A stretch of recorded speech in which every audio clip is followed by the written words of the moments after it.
taranja tsipoka nety be nanomboka omaly sokafana tamin'ny fomba ofisialy nanomboka omaly ny fedina ny tompon-daka ny ligina lamanga ny tompilalovana ny maromarina koa dia tamin'ny hetsika agoavana no nentin'ny ligina lamanga nanamarika izany tamin'ny alalan'ny fifaninanana misokatra ho an'ny rehetra ka ireo vola rehetra voankina no ny adivan'ireo mpilalao nomeny anarana hoe vola raisibika moa ny amboara tamin'ity fifaninanana ity.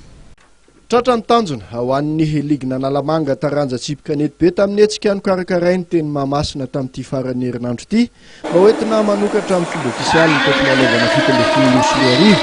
hetsika izay nampindaina ny anarana vola irosbika ary izany anarana izany dia ny vola fandraisana ny anarana rehetra isaky ny sokajy no natambatra tao anaty sokaraika natao loka ho an'ny mpandesa tsy ahivina fa sokajy efatra ny faninanana dia ny doublette élite nahitana mpandraonjany mahery dimapolo triplete amateur nahitana mpisoratra anara mihoatra ny roanjato.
Ny sokajy vehivavy nisy mpifaninana 3 mahery ary ny sokajy veterana ahitana mpilalao 3 mahery ihany koa.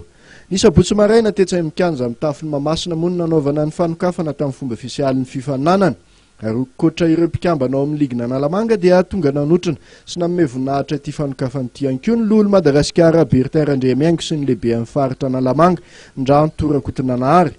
Laza moa ny mpikarakara fa mbola ho maro ny hetsika ataon'izy ireo amin'ity tompilalaovana ity mba ho fampiraisana hatrany ny mpakafy tsipoka nety be eto Andrenivohitra.